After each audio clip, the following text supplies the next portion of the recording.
including the Chilmore and the supported of the credit.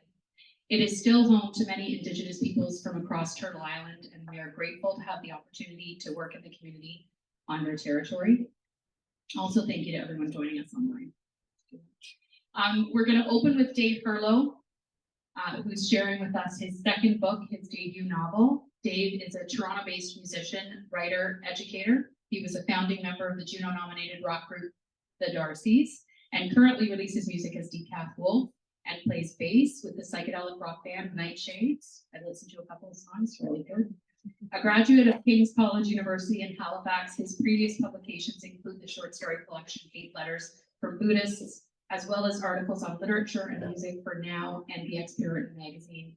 He also develops and facilitates creative writing and music programs for Story Planet, and is currently training to become a teacher and his dad to be. Right. Yeah. Right. Welcome, Dave. Right. Thank you.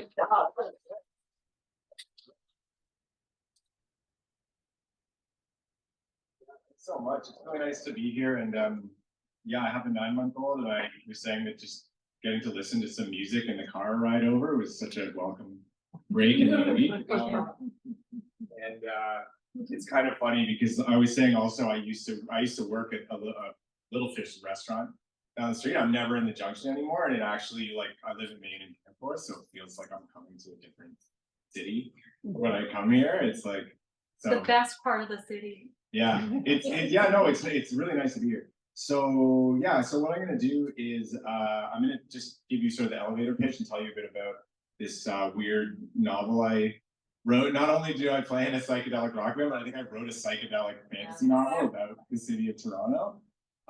So yeah, this is SEA FELINE, published by Latitude 46, and the elevator pitch is sort of the two main characters. It's a book that's very much about male friendship.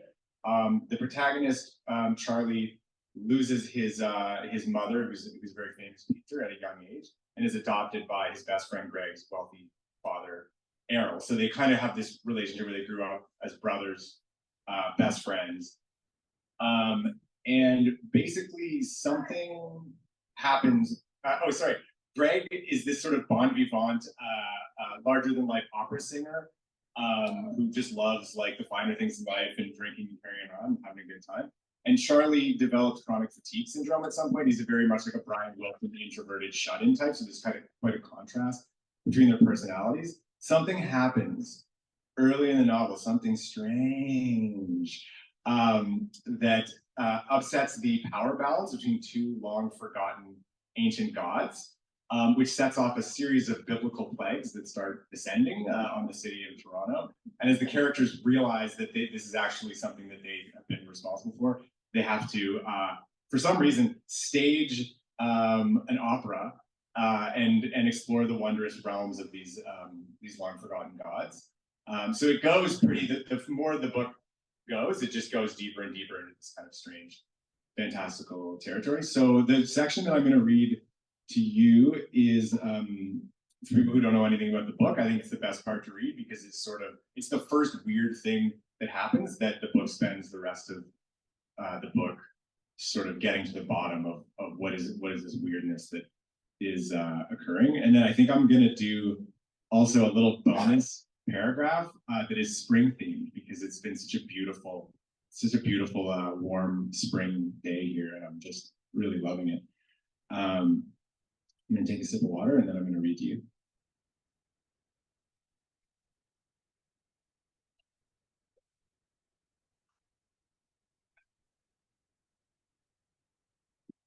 Charlie had been living in a perpetual state of loneliness for as long as he could remember. Let's say one more thing. Charlie, the main character, he's a musician. He's an experimental musician. And he's just had a meeting with his record label, and they're saying that his new record is too boring, and that if he doesn't make it more interesting, they're going to drop him from the label. So in this chapter, he's sort of wrestling with that when this kind of strange thing occurs. Charlie had been living in a perpetual state of loneliness for as long as he could remember. His main source of consolation was a tubby, stuff-tailed, ornery Manx cat called Goblin. The ownership of Goblin had been transferred to Charlie when his first and only serious girlfriend, Gwendolyn, had left Canada to work as a midwife in Africa, a turn of events that Charlie had coped with by recording a moody album entitled You Can't Take a Cat to the Congo, which was received poorly by fans and critics alike. Charlie made a modest living scoring nature documentaries and subsisted mostly on boiled eggs, stir fries, and takeout pizza. He left his apartment so infrequently that he'd taken to calling it the cocoon. Occasionally, it occurred to him that he was failing to achieve the metamorphosis inherent in the concept of a cocoon. The conspicuous beauty of butterflies depicted immaculately in the films he scored invariably triggered strong feelings of melancholic envy in Charlie. The second-story apartment sat above a dive bar and a cavernous junk shop run by the landlord who specialized in vintage stereo equipment. The building was on a fashionable strip of Queen West, bridging the city's core and the rapidly developing fringe. Breaking up the parade of gentrification, residents of the men's shelter across the street emitted a low hum of idle chatter throughout the day and night, erupting into occasional arguments over thefts and betrayals. Shortly after he moved in, Charlie bought a pile of old stereo equipment from his landlord and rigged it up to emit a subtle but effective white noise loop through a dozen carefully placed speakers. This initiative provided a relaxing atmosphere for his overtaxed nervous system and helped facilitate irregular snatches of sleep. Beyond recording music and feeding himself, Charlie typically had just enough energy left over to take a long walk in the evening. His doctor recommended that he walk as much as he could every day without fatiguing. For years, it had been about 100 feet to the pizza shop and back. These days, it was a few kilometers round trip. Walking west, he would duck into secondhand shops, searching for Brian Eno records and vintage editions of Asimov paperbacks, then do a loop through Trinity Bellwoods Park where handsome professionals walked their fashionable dogs. To the east, he'd end up on the more central touristic part of West, marked by the legendary Horseshoe Tavern and the Much Music Building, where teens from the suburbs loitered, hoping to meet rockers and pop stars. He liked this part of Queen Street for the strange sci-fi architecture of City Hall and the weather beacon on the Canada Life building, flashing red for rain and blue for snow, as if summoning precipitation down on itself. The skyline, dominated by the pulsing lights of the CN Tower and the automated ivory tortoiseshell of the Sky Dome, created the impression of a city designed by a futurist from the 1970s whose bold ideas had been rendered anachronistic by decades of architectural evolution. On these walks, Charlie fed off the energy of the world without interacting with it. To engage with it would have been like touching wet paint on a canvas. He moved through the world as if he were invisible, wearing the city like a cloak. Every night, he brought the city home with him and endeavored to translate it into sound. The day after his meeting with Noodles, that's the record exec, and his unexpected encounter with Sophie, Charlie returned from his evening constitutional, took a hot shower, and changed into pajama bottoms and an oversized t-shirt. He brewed a pot of sleepy time tea and spiked it with a shot of cough syrup. He pulled open the sessions for his new album and listened intently, hunched over in a rickety desk chair. After a few minutes, he tore off his headphones in frustration. Noodles was right. He was stagnating. He needed to reset his mind, shake things up.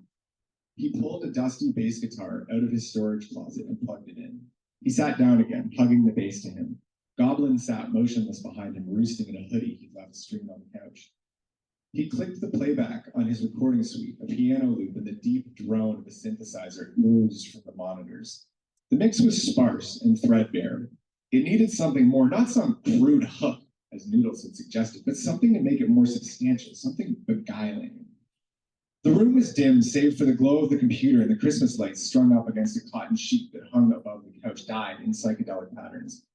He observed the bustle of the intersection below, streetcars floating past each other, drunken students laughing and dancing, aging punks sulking next to their lethargic dogs.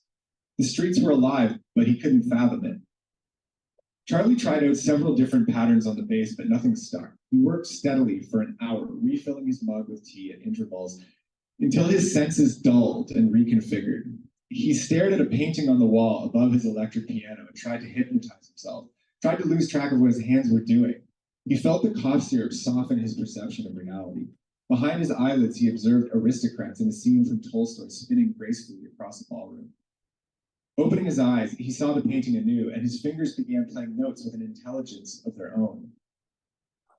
Aside from a modest sum of cash and the cabin up north, the painting was the only thing his mother had left him.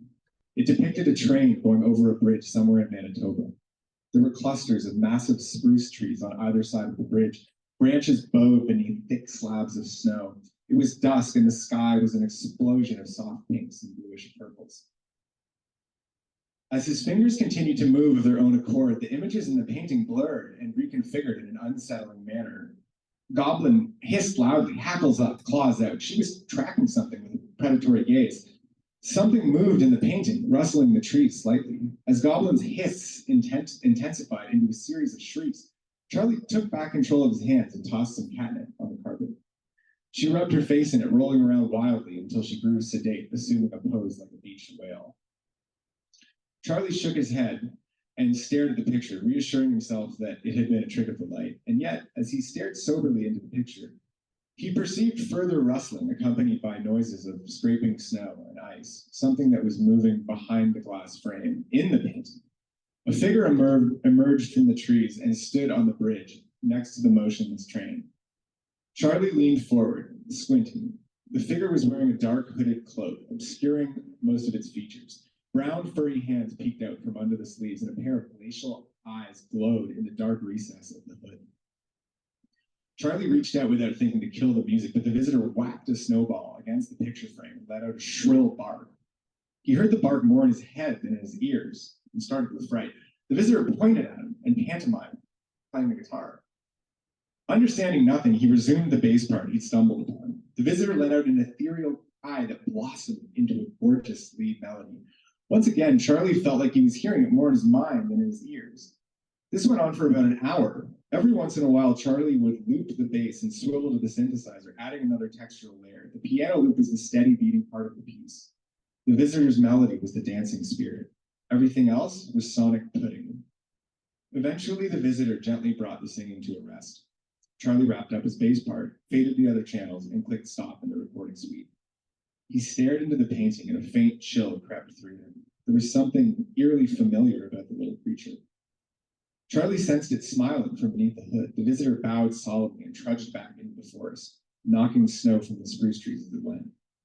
And then the painting was still once more. Charlie stood up and poured the NyQuil down the drain. He emptied the box of herbal tea into the toilet and flushed it. Before he had a chance to brush his teeth, he was struck by a wave of paralyzing fatigue and collapsed on his bed, fully clothed. As he was pulled down into sleep, he finally made the connection between his mother and the visitor. Before he had a chance to explore this connection, he was sucked down into a crevice so dark that he had the strange sensation he was floating in a trench of the ocean that lay buried beneath another body of water. He clicked on the light bulb that hung from his forehead, only to remember for the millionth time that he was not, in fact, an anglerfish. For the first time in as long as he could remember, he remained in darkness and slept, absorbing the healing effects of a full night's sleep. When he checked the playback the following morning, he was simultaneously astonished and disturbed to discover that the alien sound was still in the mix. Oh. And do I have time to just do a quick? Oh, with the pit, yeah, that. Yeah, this is the sprint. This is the bonus. We're gonna go to springtime in Paris, so like a little bit of a spoiler because he does eventually get out into the world and is touring, but it's not that big of a spoiler. You're gonna be good. Happens. Yeah. Okay. Yeah. So this is springtime in Paris. Beautiful. He left the Musée d'Orsay, this is Charlie, and walked along the bank of the Seine, feeling light and joyful. There had been a time when he thought he would never leave the country he was born in, a time when he didn't know if he lived past 30 or even if he wanted to. But now he was off on a grand adventure that still felt completely surreal. The world was magical and mutable, expanding infinitely outward in a network of tantalizing possibilities. Everything stirred him. Everything he saw seemed to possess a secret message just for him that pointed towards life. It was spring, and sticky green buds were sprouting from the soil. Colorful flowers blossomed in front of the little shops along the street. He was struck by how much sadness was contained within each grain of happiness, how paradoxical it was to truly feel the world. Everything was a swirling Manichaean dance of joy and sorrow, small victories and small defeats, connections and misconnections, people coming and going in and out of his life so quickly, as if through a revolving door. He would die someday. Everyone would die someday. But to drink from the cup of life unrestrained, but to drink from the cup of life unrestrained for a time. What a privilege.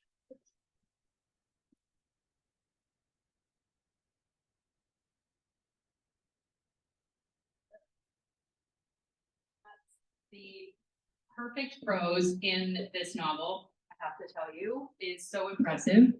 The magical deep dives throughout. It was honestly a pleasure to read. Everybody get yourself a copy. And thank you for sharing Springtime in Paris. Yeah. The jump that Charlie makes from humble artist to egomaniac Yeah, is fantastic. yeah, there's a smash cut. Yeah, exactly. To fame and fortune. Yeah. I am so excited that Danila Botha is joining us here today. I don't know how long I've known you. I can't remember when we first met, but I'm excited that you're here. And I'm excited that you are going to read from this collection of incredible short stories. Danila is the critically acclaimed author of short story collections Got No Secrets and the Trillium Book Award, Vine Awards, and Relit Awards finalist for All the Men and Some of the Women I've Known. I made that sound like four, but it's for All the Men and Some of the Women I've Known. Her award-winning novel, Too Much on the Inside, was published in 2015 and has been optioned for a film by Peely Entertainment, which is exciting. She is currently working on her new graphic novel and has another novel coming out in 2025 with Guernica Editions. A graduate of the University of Guelph's MFA program, Danila lives in Toronto with her growing family. Congratulations. She's a minute and a half away from having a baby, everybody. This could be the most dramatic Junction reads ever. Thank you for coming.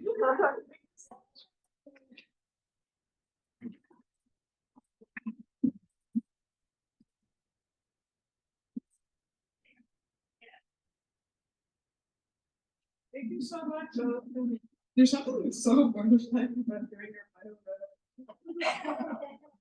So, thank you so much for having me. It's true. And Junction Reads has always been one of my favorite series. So I was so honored and happy to be here, and I was so happy that you asked me to do it. And the new type of story, this location is so beautiful. Thank you so much for having me. Thank you to your whole team at Junction. I'm also thrilled that Heather is part of it. Heather's also one of my greatest people. It's true, and I'm so excited. Dave's reading was amazing. I'm excited to buy his book and read his book. And Michael his new collection is amazing, and he's also and full disclosure, he's also is my publisher at Guernica Editions, and he's also was my editor for this collection. And he's amazing to work with the whole team. My fault.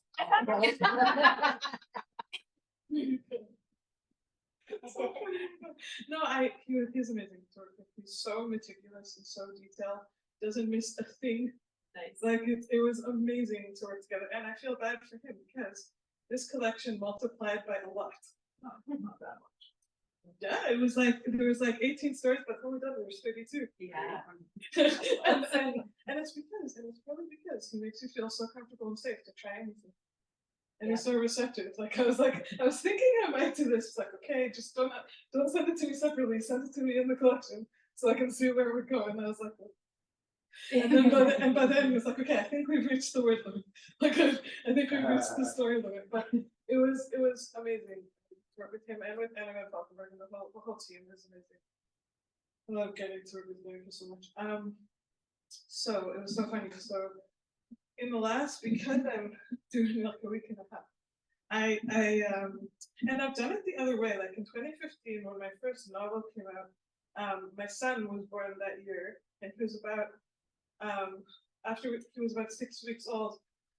I had to do the launch, and then I had to do tours. So the third light of my son was about I don't know, like a year. He saw like all and actually harder to do it that way.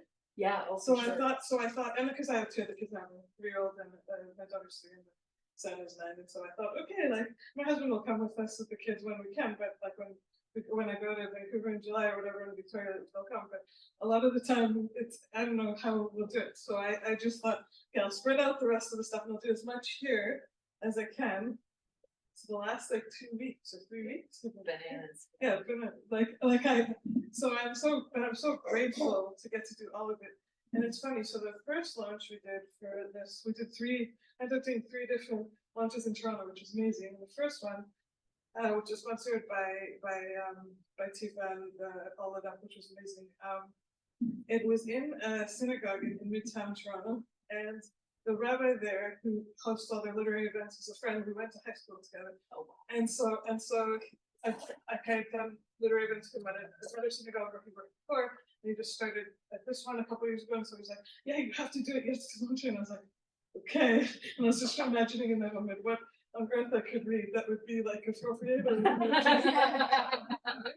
the funniest part is like because the collection ended up like growing so much, I kind of forgot every story that like I couldn't remember which ones and what order. So he was like, "Oh my God, do you forget we went to high school together?" I was like, "No, of course not." And he was, because I went to high school here in Toronto, and he's like, "This story," he's like, "I recognize some of the people."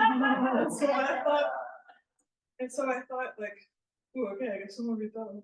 Like, Yeah. like, I mean, no, for lots of reasons it wouldn't be right to consider it, but I thought, but then I told him, I said, "But maybe like somewhere else." And he's like, "Yeah, cool. Let me know how it goes if you read that one somewhere else." So we read today. It's called The Name Game. Yeah. It's a story.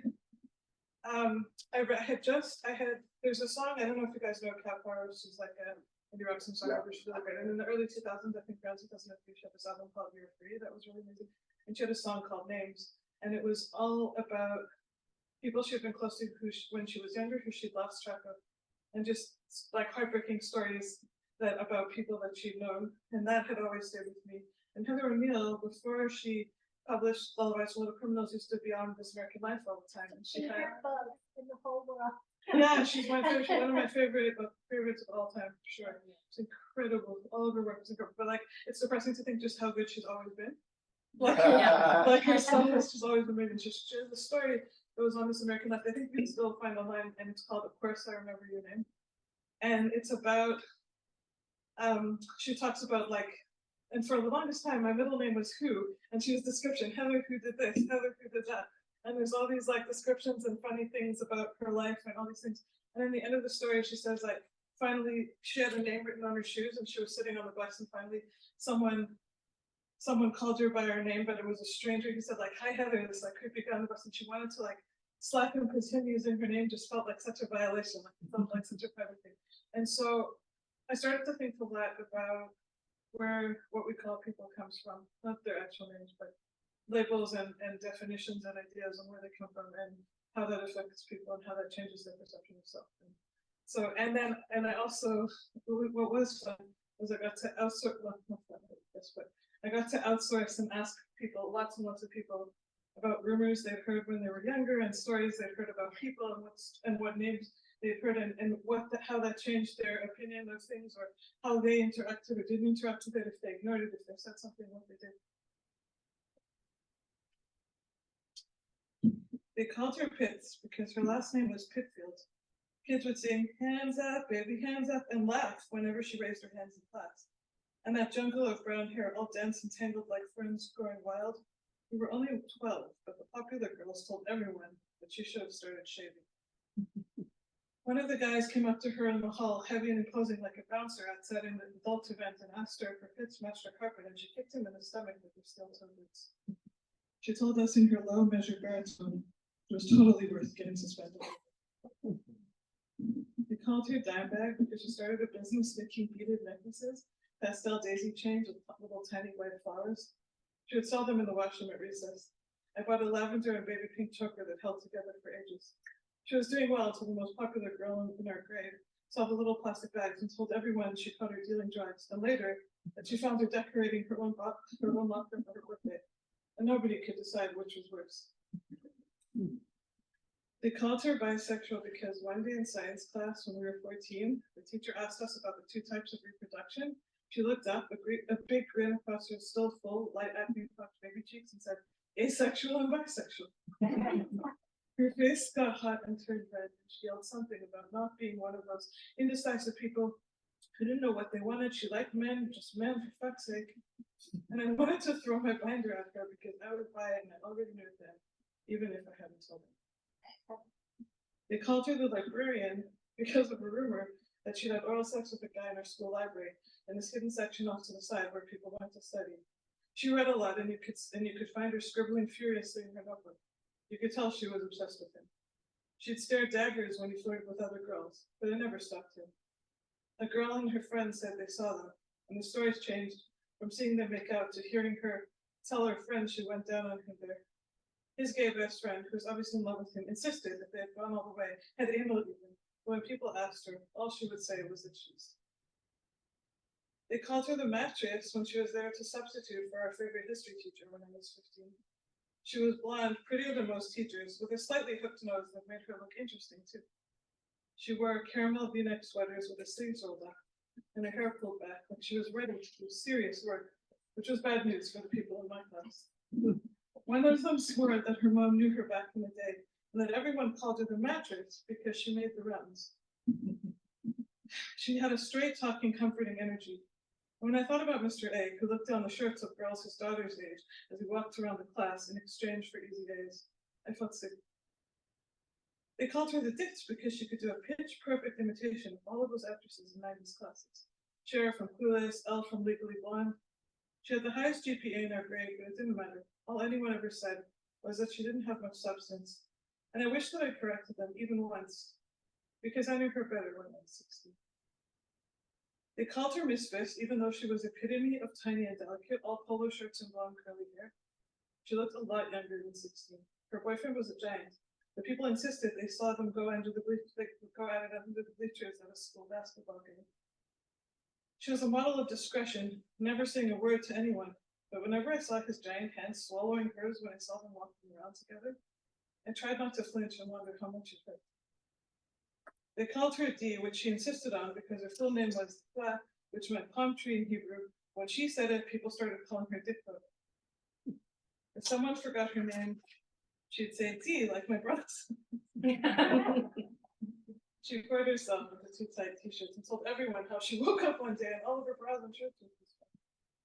I was 16, too old for things to change much in that department, but her story made me hope it might. She wanted everyone to know that her boyfriend was her first, that she planned to marry him. It was important that they were each other's one and only, she told me, because it was the only way things could be lived. Really ashamed of how much I hoped he'd cheat on her. They called her the Crow because she painted her face like the guy in the movie, all powder white with big black streaks and smeared lips, and she wore a Pantera and Apocalyptic t-shirts. She and one of her boyfriends used to steal the scales from the science lab to weigh and sell their drugs. She didn't even consider me cool enough to tell me what they were selling. I'm guessing it wasn't me. I weigh 96 pounds, she told me one day in gym class. I'm worried about myself. And me? I was too jealous to say anything else. They called her Janice because she was 5'10" and real thin with dark hair, a new nose like Janice Dickinson, and a laugh as distinctive and hunky as Janice on Friends. She'd get her hair blown out and her makeup done just to walk in her school's fashion show.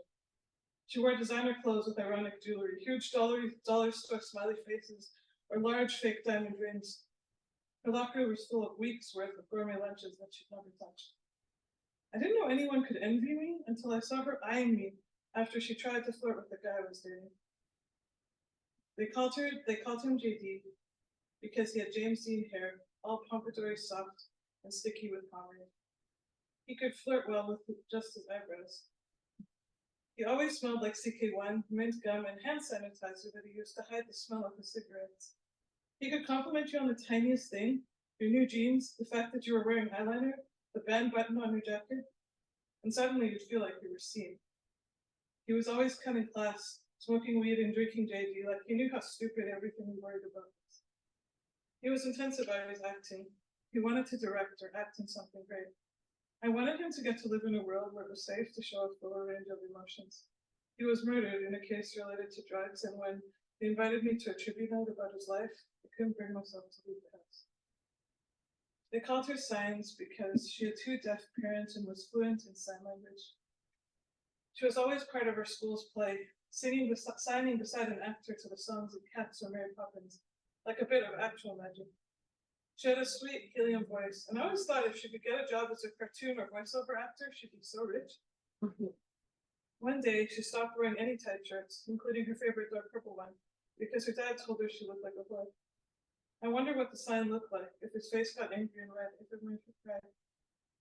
A guy we knew saw her after she dropped out of school. He said, "Remember Signs? She's working as a cashier at the shoe company now. Remember how she wasn't fat before, but she wasn't skinny? She's really skinny now. I hope they're all happy now. I hope they've gotten kinder. I hope I have."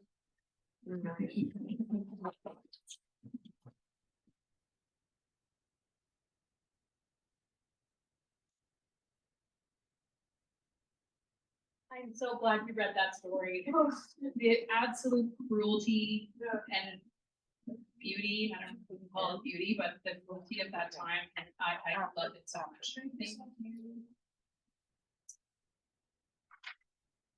I am super excited that Michael Mirolla is here, mainly now because they've moved to Gananoque, and I sort of felt like maybe Junction Reads would never have you back because You really want to invite me out here. As long as you can get the 401 straightened up. I can't do that. Yeah. Michael Mirolla is an award-winning novelist, short story writer, playwright, and poet. Michael describes his fiction as a mix of magic realism, surrealism, speculative fiction, and metafiction. Michael's latest literary awards are the 2020 Reader Reviews Award and 2021 Hamilton Literary Award for his novella, The Last News Vendor, and the 2016 Bressani Literary Prize for his short story collection, Lessons in Relationship Dyads.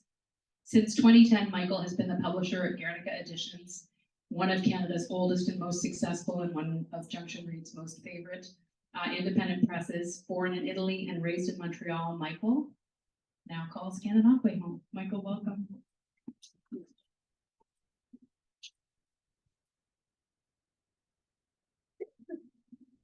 Oh, thank you very much. I gotta send you new bios all the time.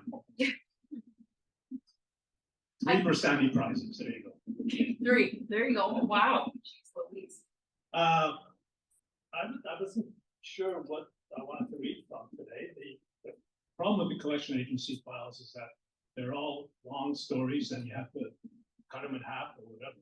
So decided I will read half the story, but it's actually on the same character, Becker, from Becker's Universe. So the 2 Becker stories are like the bookends. And I'm going to read from the second story, the one that kind of wraps it up. At the reinvention of Becker, Part 2. Naturally, it all starts again when the creator awakes to a dark and dangerously incomplete world. Particles float in a cryptic soup, objects struggle to fix themselves, like photos in an old-style silver nitrate solution. A chair, a table, a manuscript. Each gives off barely enough light for existence, the glow of atoms tearing themselves apart for a momentary caress, a casual brush with realism.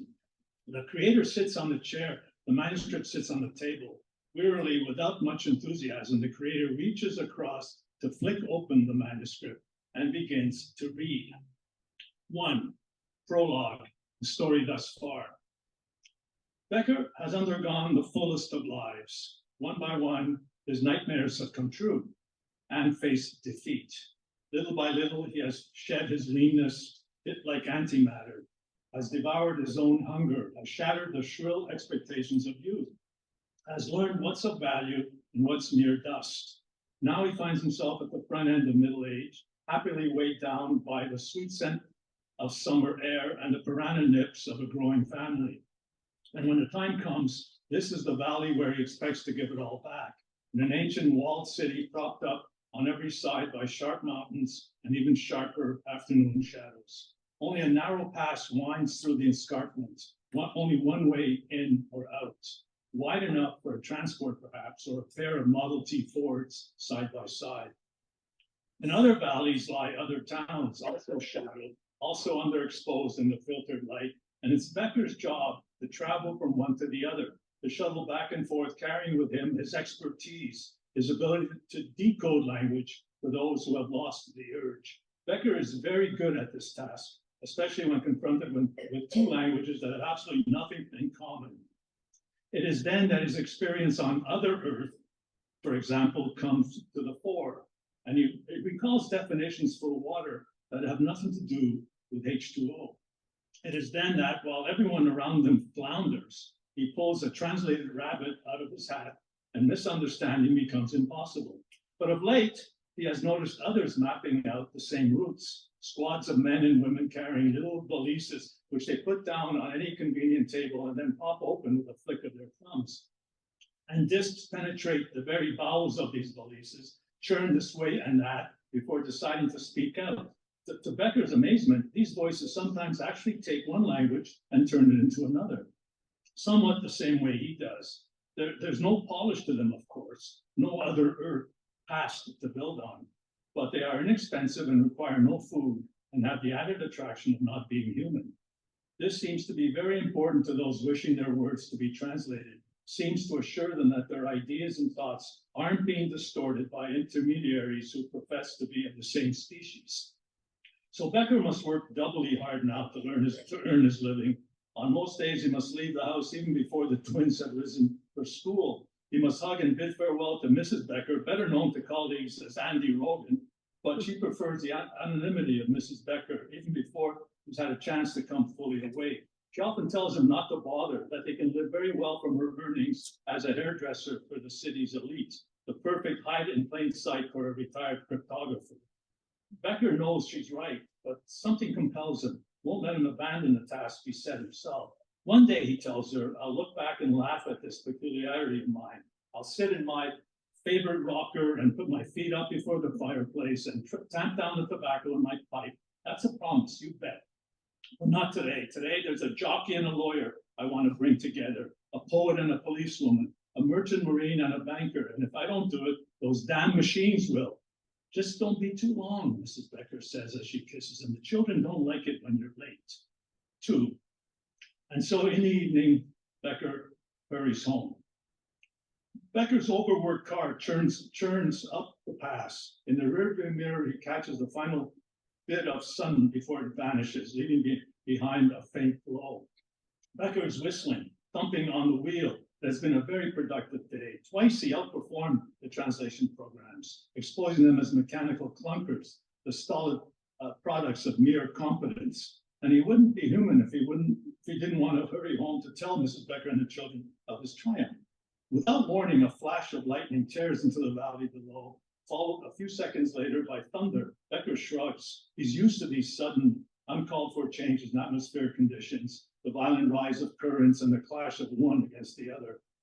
His car takes the final turn, front lights sweeping away from the road and across the precipice. Now he can begin his descent, can coast down practically to the front of his house only a few kilometers or so away. Or at least he could, if there weren't some sort of obstacle barring the way. Becker brings the car to a halt and squints out through the windshield. At first, he thinks it might be a tree blown down by a particularly strong gust, or even a lightning bolt. Although that would be strange without the accompanying thunder. But it's no tree, nothing of the sort. Rather, it's a small shed of some kind, hastily put together right in the middle of the road. A lantern swings from its ceiling, throwing light to the left and right. On either side are long pieces of wood, stripped black and white and placed parallel to the road. Becker has seen this type of structure before, but that doesn't help him understand what it's doing at this particular spot, at this particular time. He steps out of the car and approaches, prepared to remove it single-handedly if necessary. Stop! A voice calls out from within the shed. That's far enough. Becker does as he's told, halting a dozen or so meters away. From behind the barrier, a square, massive shadow bristles forward, accompanied by the sound of weapons being readied. State your business, the voice in the shed says. I would like to go home. I live over there in the city. He points needlessly. That's where I'm sorry, this border is closed until further notice. You'll have to turn back. Turn back? Becker looks around helplessly. In the valley below, lightning flashes are now continuous. But you don't understand. My family, I have to get back to my family. No, I'm afraid it's you who doesn't understand. The voice emerges from the shed, holding the lantern in its hand. Becker sees a boy not much older than his twins, 14 or 15 perhaps. He is wearing an oversized uniform, frayed at the sleeves, and carrying a rifle on his shoulder. There's no swagger to his walk. You'll let me through, won't you, young man? I promise not to tell me. The boy laughs, but not in an obviously cruel way. It's a little late for that. Look behind you. Becker turns. A line of vehicles stretches as far back as he can see along the road. Huddled silently against their sides are groups of people, families mostly. They seem to be waiting for something to happen, milling about, smoking, pacing back and forth, rocking their children, comforting their grandparents. Becker feels that familiar sensation grip his chest. Oh God, he whispers, the nightmare is back. So you see, the boy says, as he heads back towards the shed, if I let you in. Becker nods in understanding. Not that understanding makes any difference. Sometimes things just are as they are. Taking a trench coat from his car, he joins the others in their vigil. Everyone wants to know what has happened, why they're being prevented from going back to their own homes. Some are optimistic, saying loudly it's all a mistake, a bureaucratic error of some kind, soon to be cleared up. And in some way or other, they'll be compensated for the inconvenience. Others talk in low voices of breakaway factions, new and shifting allegiances, explosive mixtures of age-old grievances. Becker keeps mostly to himself, sitting on the side of the road with trench coat draped over his shoulders.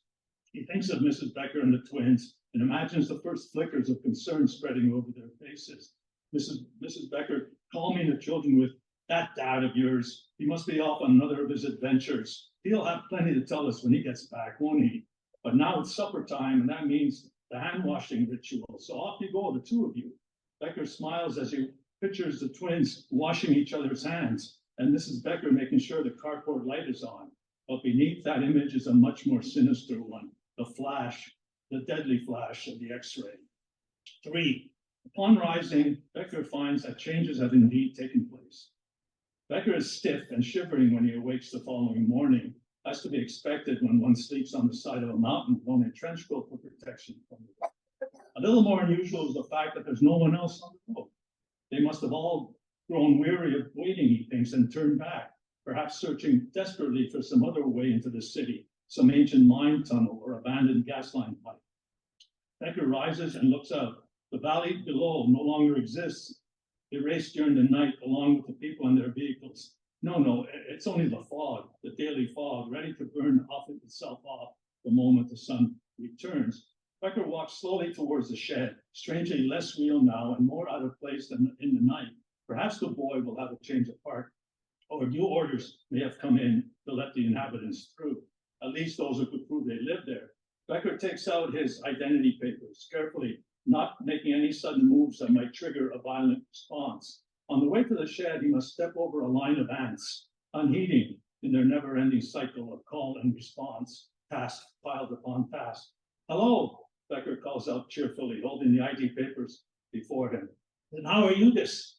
It is then he sees the boy. He is sitting up by the side of the shed, eyes open, head pillowed on his shoulder.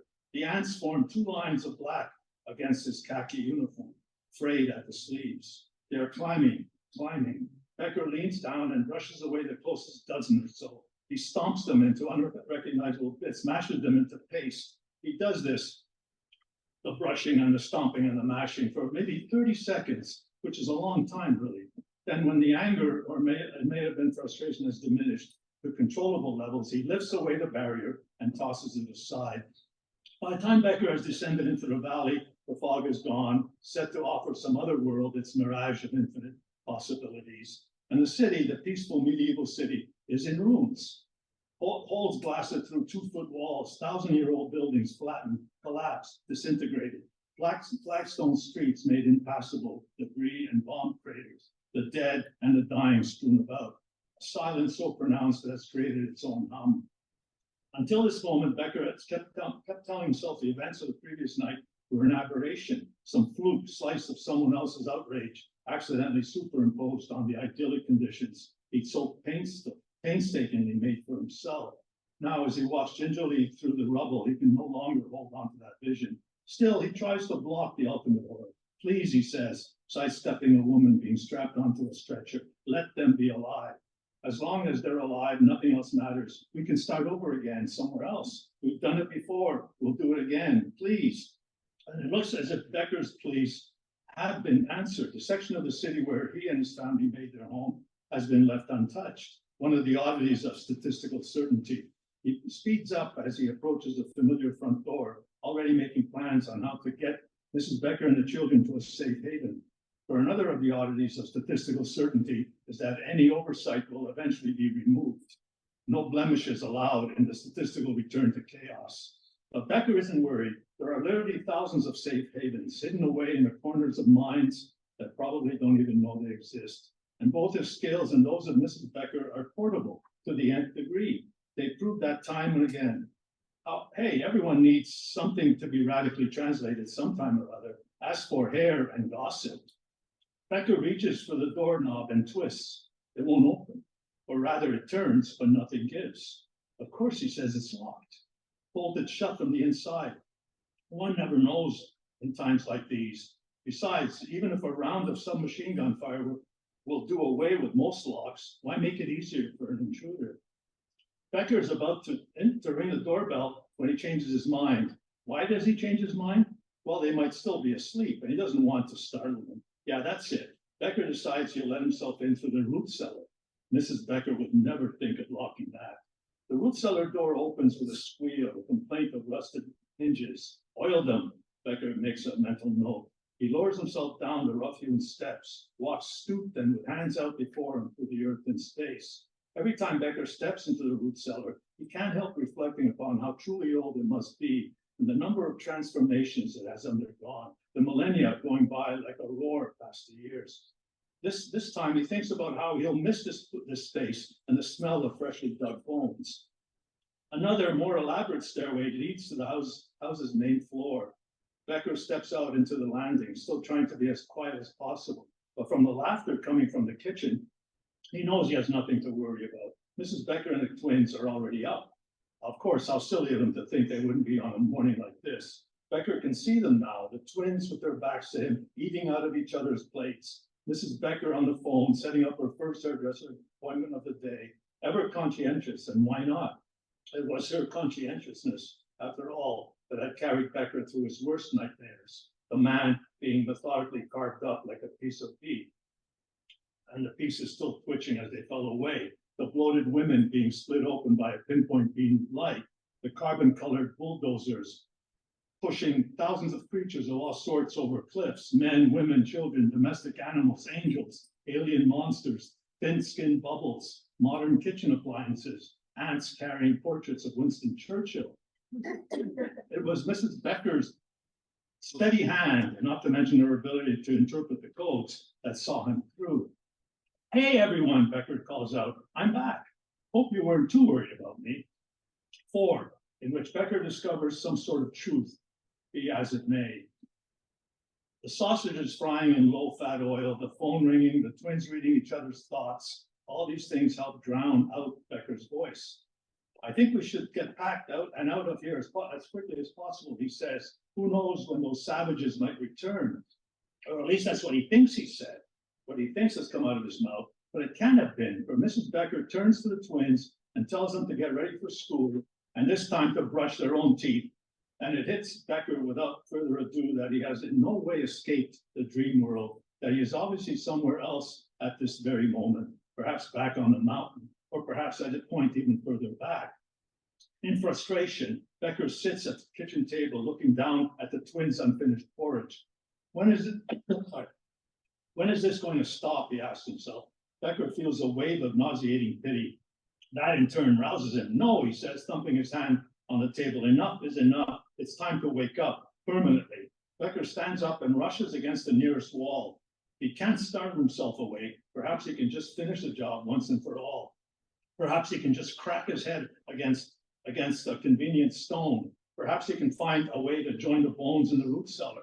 The real root cellar, the dream facsimile, a merging of the two. Becker braces himself. He's about to hit the kitchen wall at full force, about to splatter gray matter. Wham! Instead, he falls right through and out of the faintly glowing manuscript. What the hell? Becker says as he to what appears to be an androgynous looking woman seated on a chair. Who are you? I'm the creator, she says. I'm so pleased we can finally meet, but not on the same ontological level, and at least with the ability to communicate. I've been looking forward to this moment. Let me get this straight, Becker says, looking around at the otherwise empty room, at the room that seems to go on forever. You're a creator? The creator. The creator? She nods. Becker glances at the manuscript. Whose creator? Your creator. My creator? She nods again. But you look just like a non-creator human. Yep, I've always felt the creator should take on the shape of the creations, although I draw the line at the separation of the sexes. I like being both. Sweet Jesus, Becker says with a laugh. But these dreams are getting weirder and weirder. He stops, becoming serious again. Mrs. Becker and the twins there, the creature shrugs, the creator shrugs. And everything that's happened to me, everything that I've done, every thought, well, she says, I don't want to boast, but yeah, it's in the book, you know. Sure, I can scratch one thing out and put something else in its place, but once it's down, you understand, don't you? It's Becker's turn to nod. God, I like my characters to understand. So what do you want from me then, Becker asks. Why did you bring me here? Well, the truth is, I really don't know how to end your cute little story. I mean, you can only write so many comedies, so many tragedies, so many tragic comedies. I just wanted to see where this would take me. And now what? Well, that's up to you, the creator says. I'm giving you the choice. You're giving me the choice? What sort of choices can you give me? You can return to the world you tried so forcibly to leave behind, she says, or you can stay here with me. If you stay, all you have learned will become a part of you, and you can create your own characters just like I do mine. Modernize them if you wish, bring them up to date, bring identity into play. With practice, you might even surpass me. And if I return, if you return, you'll remember nothing of all of this. We'll simply go back to the life you had before. Becker looks around one more time, squinting into the dark, as if to imagine the future shape of possible worlds. They appear suddenly bright and beautiful in all their splendor, roiling and bubbling, bursting with the seeds of creation, a plethora of words, coiling like strands of DNA to form sentences, paragraphs, perfect little short fictions, infinite possibilities. Becker is entranced by the wonder of it all, and the creator feels a surge of satisfaction. I want to go back, Becker says with a final nod. 5, the story yet to come. Becker is in the kitchen, hugging his family, holding all three in his arms at once. He is thankful they've escaped the worst part of the bombardment, although even now the enemy fire at random from the surrounding mountains. He is waiting for the first ceasefire, waiting to offer his translation services. After all, he thinks, it may be just a matter of a misplaced period, the kind of misunderstanding that flares up on occasion. But aside from his concerns about his family's safety, Becker feels a renewed sense of belonging. A few moments before, he was standing in the root cellar, one hand against the cool earthen wall. It's an odd place to feel comfortable, but he does. That's because the creator has kept her promise. Wow, she's kept it for the most part anyway. And the occasional twinge that Becker experiences upon first waking up can easily be attributed to other causes. For example, what will the twins be like when they grow up? Will they always be so in love with Mrs. Becker, even after she comes out of retirement and takes back her Andy Rogan name? Can the dream ever hope to live up to the reality? Besides, it's a twinge that vanishes with the first soft rustling of Mrs. Becker beside him in bed. 6, epilogue, and the creator gently shuts the manuscript. Thank you.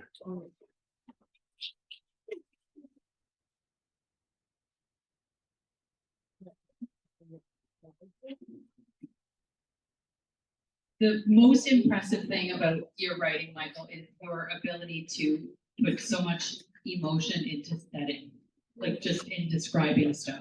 It's fantastic. Thank you for sharing that. Yeah, the thing about, it's always the argument going on about metafiction and how cold and logical everything is, but if you don't put your heart into it, at Yeah. the center of it, then you kind of lost. Yeah, I'm also excited that you shared the last of the collection. I never thought that we'd ever have the privilege of sharing that with It was the one everybody. that but did the. And the collection, this, if you want to be scared and I don't know, read this. It's fantastic. I'm going to invite Dave, Danila, and Michael up onto the stage. And if anyone wants to get more raffle tickets, Kaylee has them back there. They will be happy to sell you more raffle tickets. And if you want to buy the book before we get started, you have like a minute to do that. But we're not going to kick you out right after this. You have time to buy books after.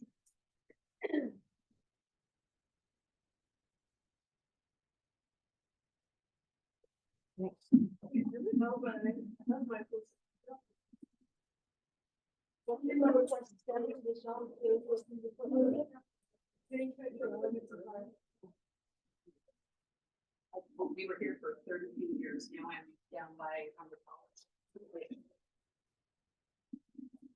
Haley, Oh, I didn't realize you moved there. What's the good? no, we moved in 2019.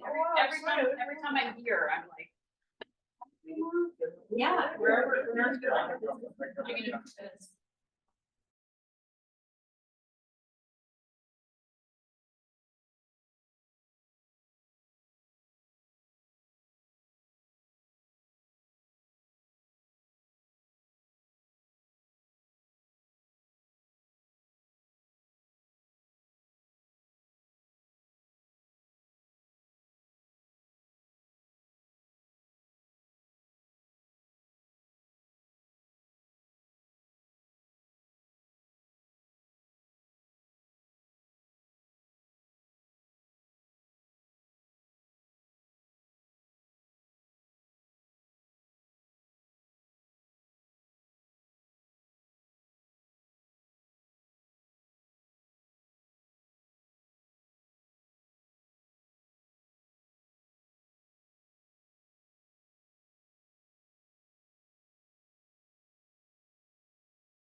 This is always really, really good.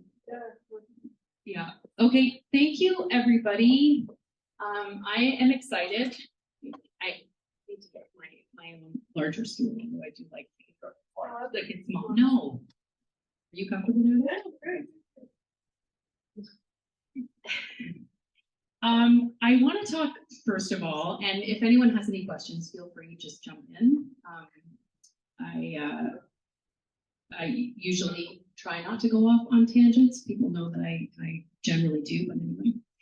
At first, I want to talk about the real and the not so real. In the books we're talking about today, there's a mishmash of fiction and truth. Danila, you talked about that, and Michael, the auto fiction, is talked about at the beginning and end of the collection agency files, and Deep Sea Feline has been called a roman à clef. Everybody, big words. And so I want to talk to you about how you balance the fact and the fiction. Danila, I think you touched on this, but I feel like when fiction contains so much truth, there must be a real moment for you as a writer. And I wanted you to talk about that. Anybody? Anybody? This was a question of like fact meeting fiction. Yeah. in these books. Well, yeah, I actually do have a pretty clear answer on that. So when I was writing my first short stories, Hate Letters from Buddhists, and I had just finished university at King College University in Halifax, and I was, I was like a lot of writers, I like had some like, anxiety, mental health stuff I was working through, and I started writing these characters, these different young men living in different cities in Canada. And I just thought, man, this is so boring. It's just like a bunch of like depressed, privileged white guys. Like, and then I was like, but what if there was a lizard man? And what if there was a ghost from the Russian, from World War II, Russia? And what was the other thing? Anyway, but I just started, I don't know, my brain just started like wanting to bring in like stuff to just like make it more colorful, make it more vivid, and start playing with metaphors. Yeah. And then with Deep Sea Feline, it was a really, really similar thing where like I have a background in music. I played in a band for a long time. And so I just kind of took like a starting place of like a musician who's at a crossroads in his life. And then just weird things start happening. And I guess I just kind of have a weird fantasy metaphorical brain, because this is the new novel I'm working on. I spent some time in an expat village in Cambodia, and it was just one of the weirdest places I've ever been. Yeah. And same thing, it was like taking the 2 months that I spent there, and then I just start bringing in these fantasy elements. And that's just what my brain seems to do. Yeah. It's like, just rewrite your own life, but like open up the fantasy door and just let in like whatever kind of comes in. And it's very organic. It's just like, I think when I first started writing Deep Sea Feline, I thought it was going to be like a more like a normal novel with like a little bit of weird.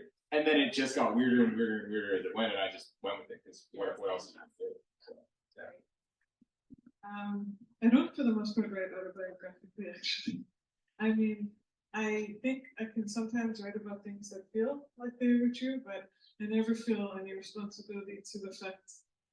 Like I never, I think also, I say that there's a little bit of me in the characters. It's not necessarily the way people think. But it does happen all the time that people think. I think when the things you write are a bit more interior or emotional, people assume that more. And I think people assume that of female writers.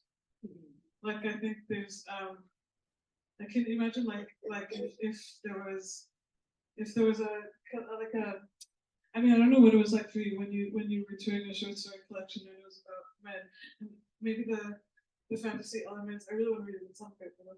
And the fantasy elements like also can create some kind of separation or some kind of, well, obviously this isn't real, but like a lot of the time I write to understand how things happen or how people who are really different to me make the decisions that they make. Or I like, it's funny, especially with For All the Men and Some Other Women I've known, a lot of people thought those stories were real. I've been for a long time, so like they were. Like I've been in the same relationship for a long time. Believe me, but even if, like, first of all, like I would tell the person if they, like I would admit if, like you would tell them if you would tell them. But even if, but the truth is, it's not really the case. Like I'll take something that felt difficult or real in a moment, let's say, and I can do that, and then I'll write a completely different story. I'll imagine what it's like, or I'll hope that in writing it, I'll understand better Like there's stories, for example, in the collection that are, there's a story called Always an Angel Never God, and it's about a woman who, it's based on the Danny Masterson case, actually. It's based on Bijou Phillips, who for a long time defended her husband and chose to like stay with him even though there were these terrible sexual assault allegations against her husband. And she was very publicly defensive of him in like the way of not even seeming to consider that he might be guilty. They have a daughter, like, and I thought I would take it even further. Like, and if she wanted to act on those feelings, like what would she do? Because I really wanted to understand how people could defend indefensible women. Like that kind of thing. Like I would say like 90% of it's not, but I do try to come from a place of compassion, and I do try to understand. Maybe the characters have my taste in music, or the character siblings say funny things like my siblings said growing up, or like there's bits and pieces that are true, but I wouldn't say primarily not. I would say I don't even know how to answer that question. I don't. These two books have nothing of me in them, unless you want to argue that. So one of the things I like to say is that somebody asked me, okay, so what would you be doing if you weren't a writer?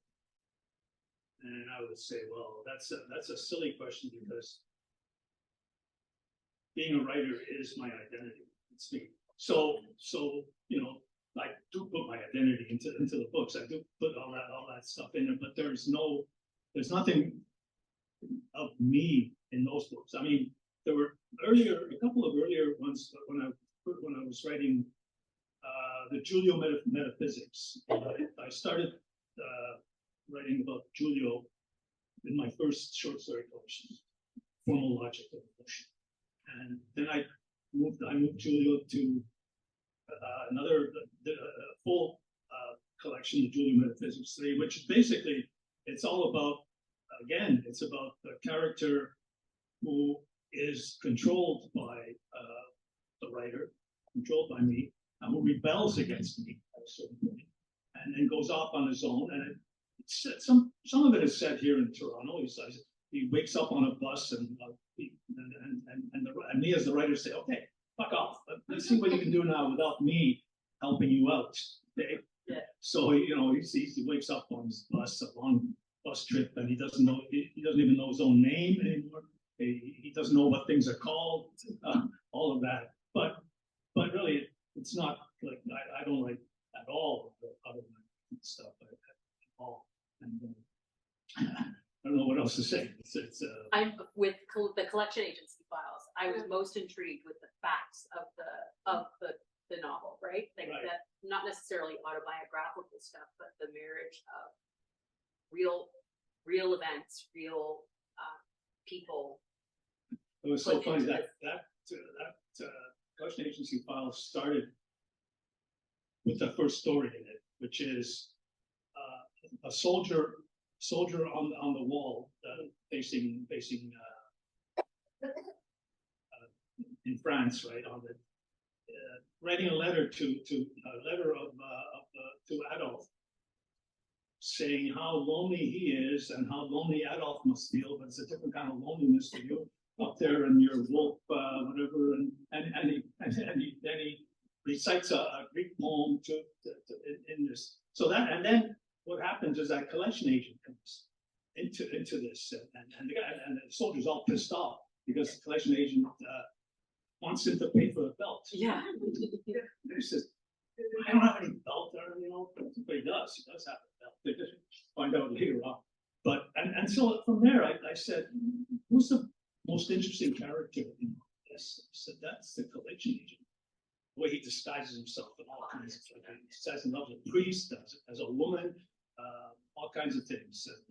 And so that's the rest of it came out of that. And Yeah, that's great. But there was no such thing as a collection. There was a collection agency in Nazi Germany, but it wasn't this kind of powerful collection agency. It actually captured the four men who were accused of trying to kill Hitler. Right. Right. His big guys. One guy, he was the general at that wall. He was one of the ones, Clausewitz, there was, I forget the other two names right now. And they wrote to each other, and this is how they got caught. In ancient Greek, the B Greek, it's a separate type of separate writing from what you would normally see. But one of them, I think, gives it to his wife and she's suspicious of something, and she calls relation agent, and they have the letter. Yeah. And then they bring what they torture someone to tell them, because nobody could read it. Yeah. Nobody could read this letter. But anyway, that. Get well, I guess, for them. They can't hear us on that. Zoom. Oh, We right, don't right, use the microphone, so even though I have a secret laptop.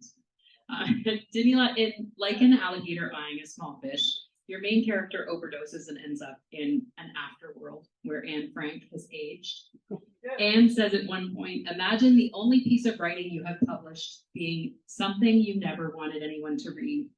And this sparked in me, of course, just the story itself is dreamy and beautiful on so many levels, but this sparked in me a question I want to ask all of you. Do you have a piece of writing that is hiding somewhere in a password protected folder that you hope no one will ever read? And if you do, could you tell us all about it? Yeah, it's not my first book. But my first book, Guernica Editions, was published when I was 26.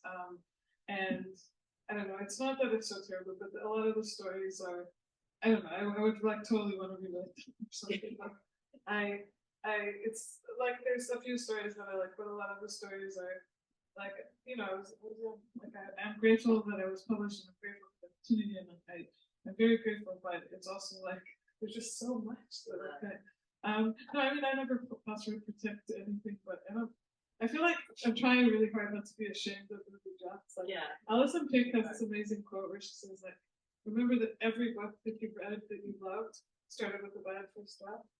And so I try to just like, I mean, like, we're all so hard on ourselves as writers, and we're all so deeply critical of our work, but I try not to think like that, but definitely, like a lot of, like I'm always writing short stories, like I'm writing something now, I'm always writing them. And there's like stories that no matter what you do, they just don't come together, like it just doesn't work, and it could be years, if ever, if you figure out what to do with it. Yeah, I'm sure I know. Yeah, of course.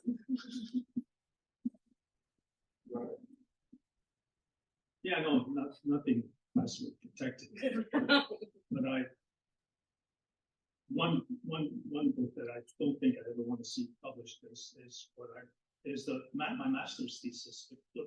Actually, it wasn't the master's thesis. It was what I offered as the master's thesis, and Robert Hurlow at the time at the University of British Columbia said, "Are you sure this is what you want? Sure?" I said, "Yeah." It's a brilliant piece, brilliant novel about this guy who goes into the monkhood and this and that. He says, "Yeah, but it's utterly boring," he said. So he said, "But you have other stuff?" I sure do. So I put together a bunch of poetry and a couple of short stories, and that was the thesis. But one of these days, I still have it. I haven't put it into electronic. Yeah. But Still one on of these days, copy? I'm gonna, between 3 and 4 a.m. That's what I always say when someone asks me, how do you write, publish, edit, So there's a time period between 3 and 4 a.m. I also write strange good emails even about the stories about work. It's like 2 a.m. It's like, oh, you're still awake. Yeah, this is my writing time. They're very similar. I actually have a really funny and embarrassing one for this.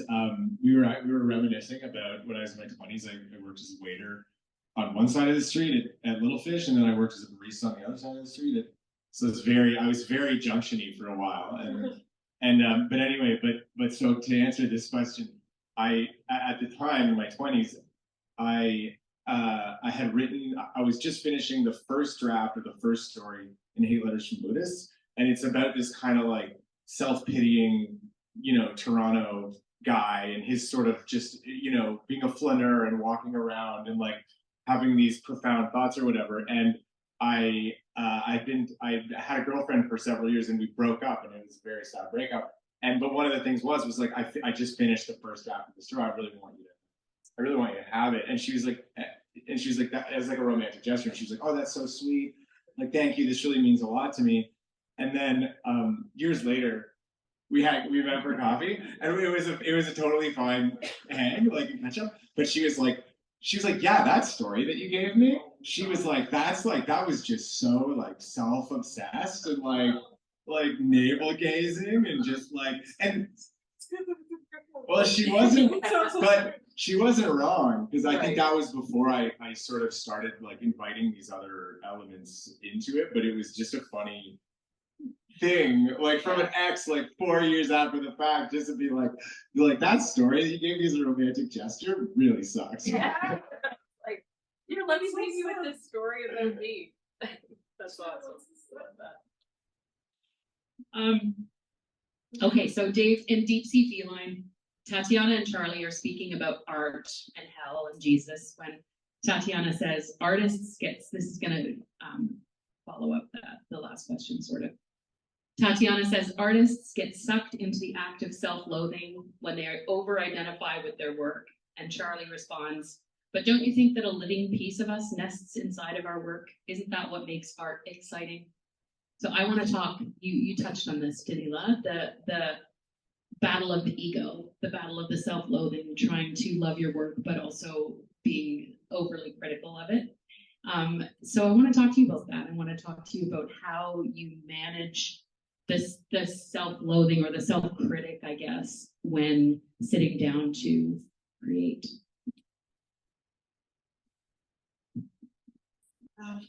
I try to just write. I try not to think about it. I try to, because for me, and everyone's process is different. The more I talk to the writers and events, do some of this, events, people hear about the process, and everyone's process is so different. But for me, the voice and the characterization is the part that comes first. And if I can really hear the character speaking, and I can really hear exactly the way they speak, I want to get it down as fast as possible, and I want to make sure that I hear everything. So I try in that phase of writing not to judge. Like, some people can write one publishable page a day, and they pick at that page, and they work on those things. I need to do a lot of revision to get there. Like, my stuff doesn't usually come out that way. So I try not to do myself. And I really, the thing is, especially with short fiction, I love it so much that I try to enjoy, just like the privilege of getting to do what you love and getting to do it almost every day, or as much as you need to or want to. Like, I'm really grateful, like profoundly grateful for that. And so I feel like, of course, like, I judge my work, or of course, like, whenever you start judging it, when, like, you know, the new systems of submitting your work through Submittable and DSM and all those places like Chill Subs and whatever, like, you can instantly, like, within 24 hours or something, get out of rejection.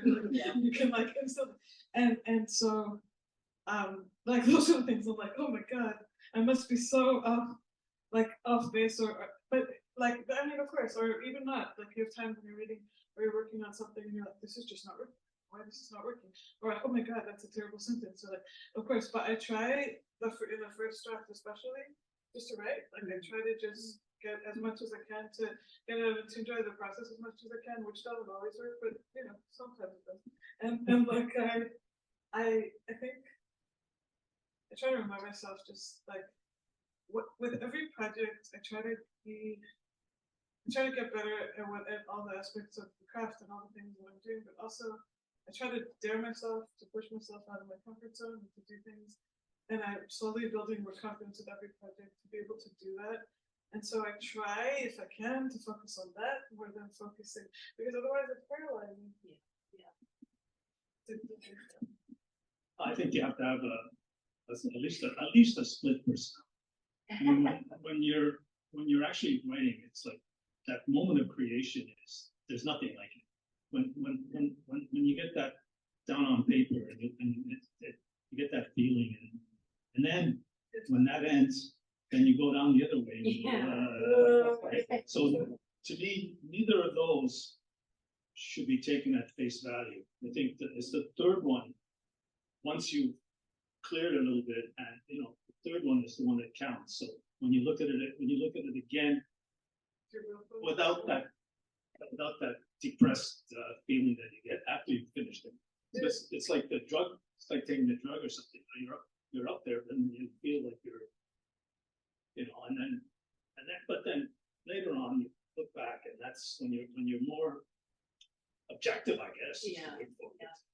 And then you say, then you can tell whether it's any good or not. What needs to work. Put it through AI. Yeah.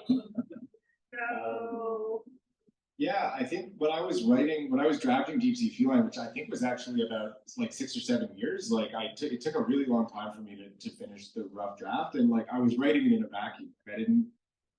There was an agent who said that if I finished a manuscript, he'd take a look at it, but other than that, it was something that I was investing like a massive amount of time in, and I think inevitably, like if you're an unpublished, unagented author, you're just kind of sitting there doing this thing, but you're like, am I fucking crazy? Like nobody asked me to do this. Yeah. And like why do I think that my book, out of millions of people who are trying to write books, like why do I think that it's got a shot? And I do remember like that was really hard, like that writing with no support and like no agent or anything.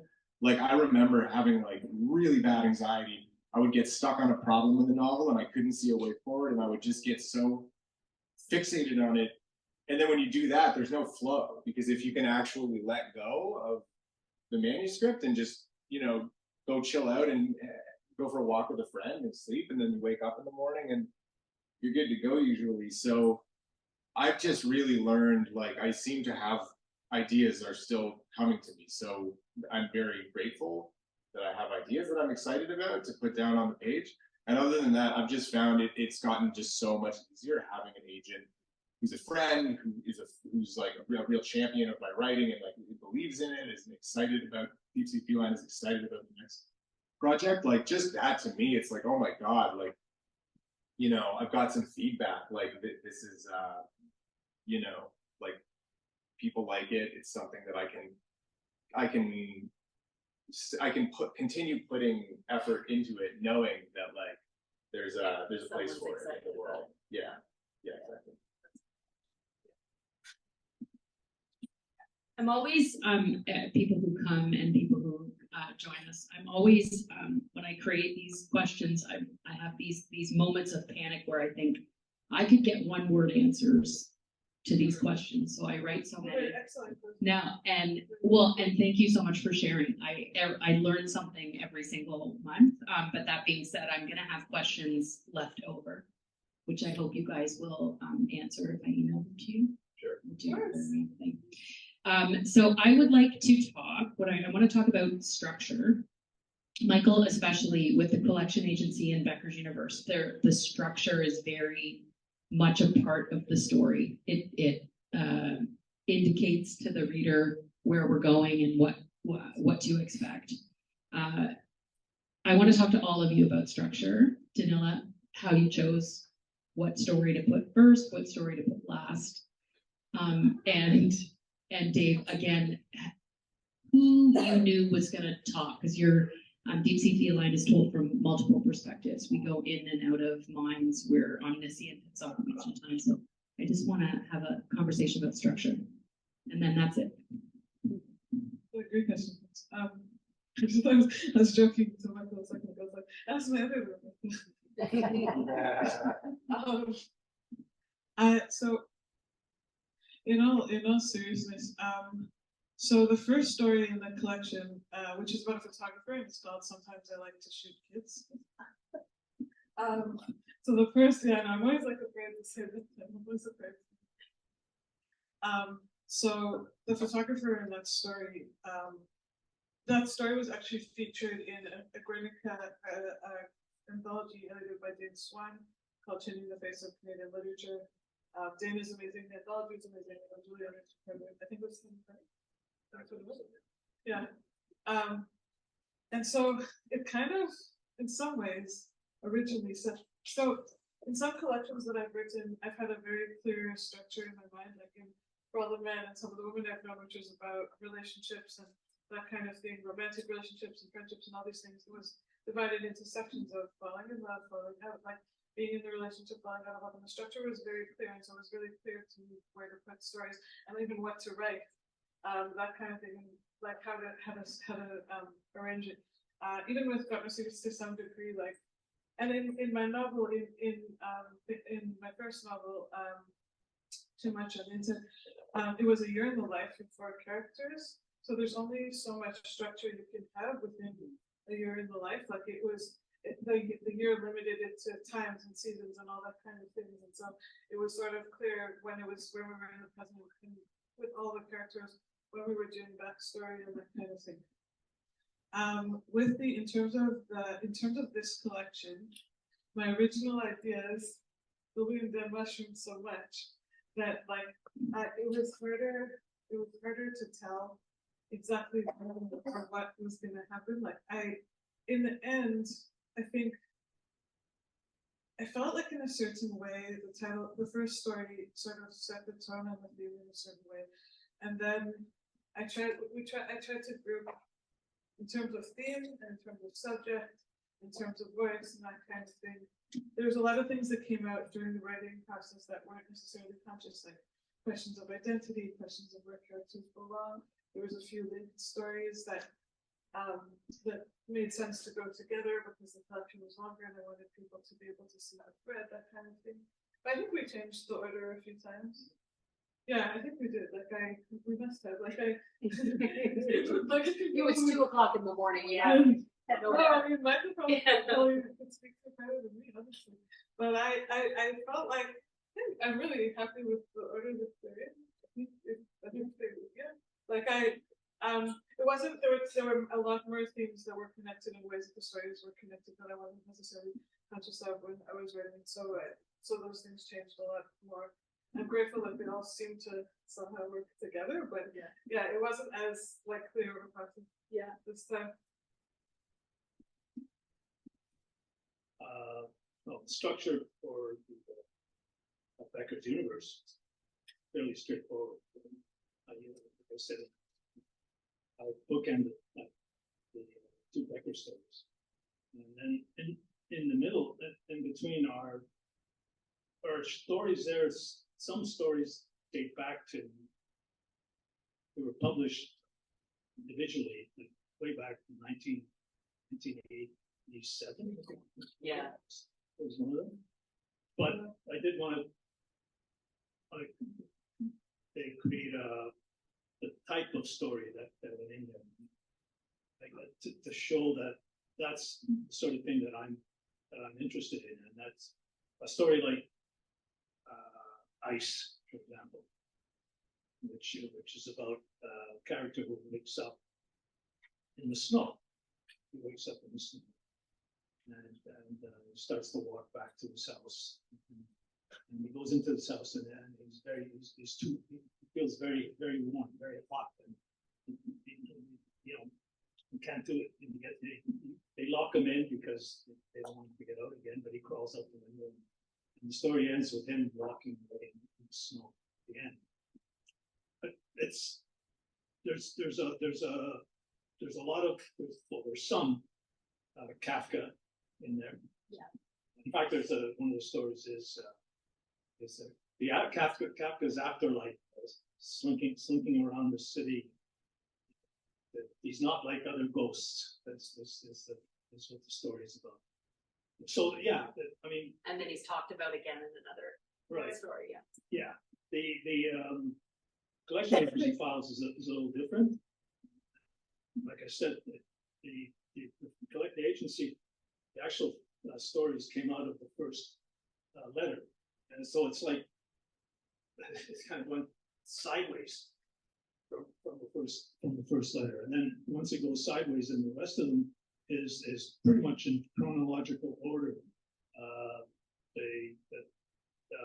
The soldier Schweik tries to capture in the second one. He tries to capture Claudius, but Claudius disguises himself as a priest and walks right by him, doesn't see him.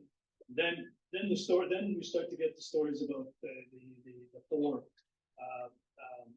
who are writing in Greek and trying to assassinate Hitler.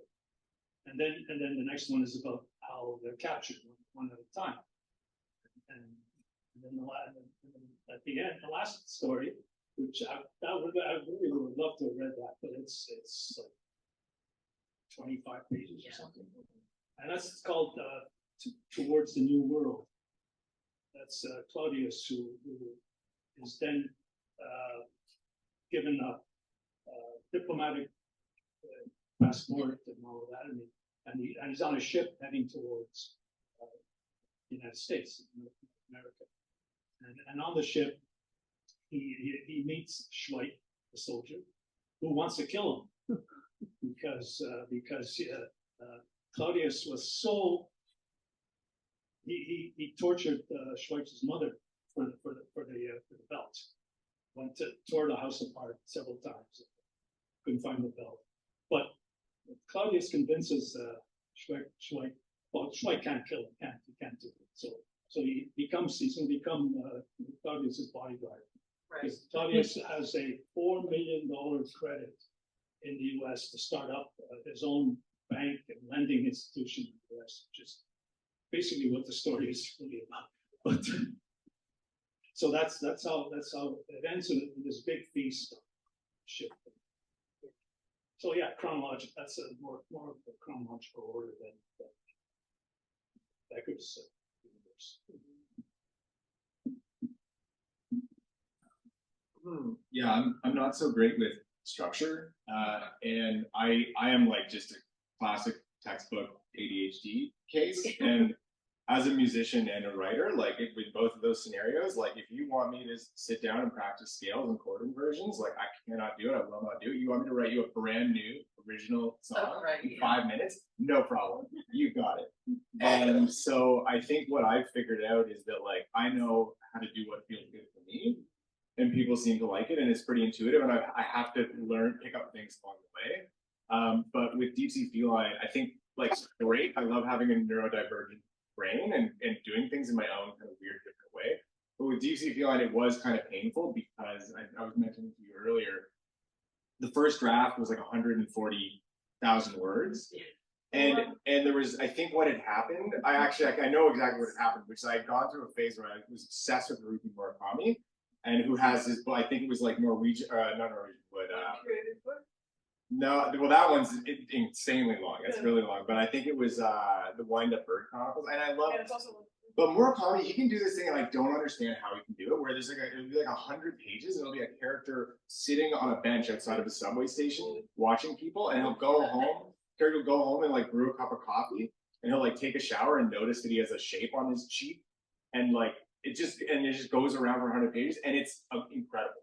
It's completely mesmerizing. So I think I was kind of getting into this like, fantasy territory, and I wanted to do that. So I started stretching out the middle section of the book and just seeing how long can I do this for. And the first agent who ultimately rejected the manuscript, he wrote me a note back and he said, your storytelling was really strong. There's really great stuff in here, but I got so bogged down in the middle that I just didn't have the energy to like really care in the end.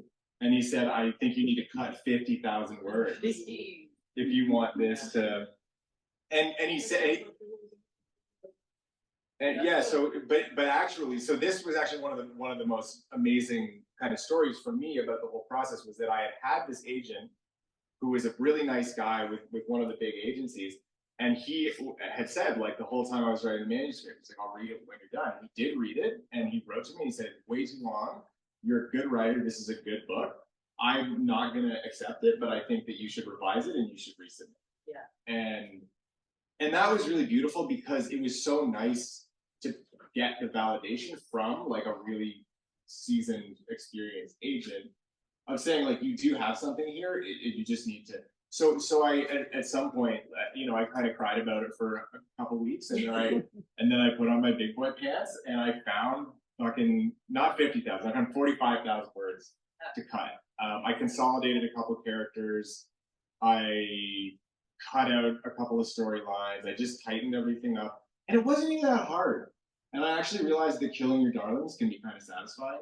Actually, like I don't know, I kind of liked it.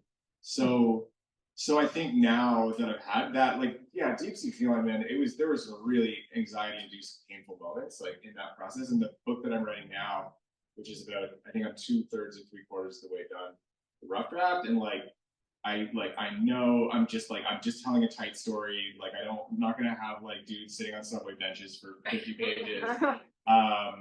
My strength seems to be more in telling a kind of an exciting, high energy adventure story with like a pretty clean art. Which I guess is just another, I think a cool lesson about that is that like you can see something, you can admire something that someone else does, and then you try to do it and it just doesn't work. If it doesn't fit the story, it doesn't. Yeah, and I've heard other writers talk about that. George Saunders, one of my favorite authors, he was saying that he was trying to write this, very like Hemingway-esque, like serious prose, and then when he just started writing kind of this like cartoonish, like these ridiculous, over the top, like hilarious, farcical, trippy, spiritual stories, that was when it really. Yeah. But he was like, "Can I do this?" Brilliant. He's like, "Do I have permission to do this?" Like it's so weird, and like that's a really cool moment. So yeah, again, like I gotta say, and it's interesting when writers are trying to write work on their first novel, they ask me about it, and I just say like, it's, what, it might be really difficult, but you're gonna be okay, and Yeah. just like it'll be easier the second time around. I don't know if that's true for everyone. I'm finding it a lot easier writing the second novel. Yeah. And I think it's true what you said about knowing that you've got those people behind you, kind of holding you up. Having an agent, having positive feedback from people saying, "Hey, you wrote a good book. I enjoyed it. It was a real book." Yeah. Yeah. All right, you guys stay there. I'm gonna do the raffle.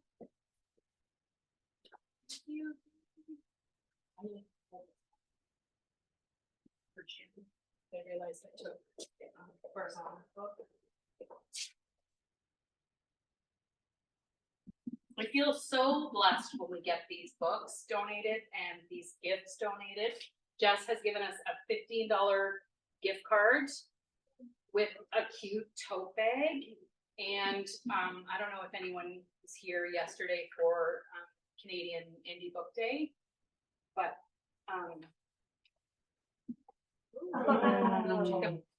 I keep saying Boom was here, and we got, I think we took home daily, 4 bags. Yeah, it was amazing. So this is what I'm raffling off first. If you are joining us by Zoom, I will mail this out to you, I promise. The last thing took me about a month and a half to mail it. Heather!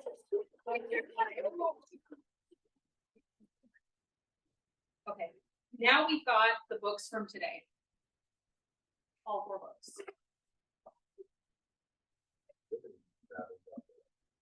Thank you.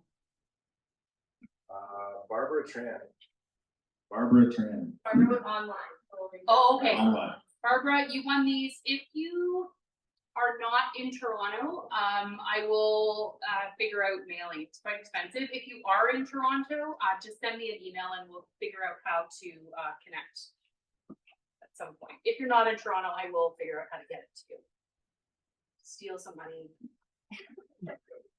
Okay, so now I got 2 books sent to me. Normally when I do the first 30, which is the Instagram Live Writer Series, I usually only ask for 1 book, but the brilliant publicist sent me 2. So now you're going to get Brandon Reed's gorgeous novel. And Nancy sent me 3 copies of Martha Batiste's beautiful collection. I'm giving you the free literary magazine I got from Friction, which is a really good literary magazine. I love it. And Farzana Doctor, one of my favorite human beings on the planet, has written how to take care of yourself journal, 52 weeks to a happier life. It's brilliant. So this is next.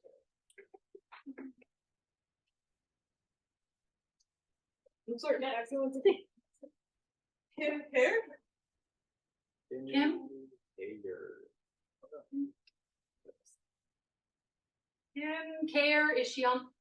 No, okay, next. Okay. The one that dropped. Pamela Ferguson. Yay! Pamela is online, right? Yeah. I will make sure, yeah, they are in Toronto, so I will get those to you. Pam, thank you for joining us. Thank you so much, everybody, for joining us today. I really appreciate it. Thank you for everyone online for joining us.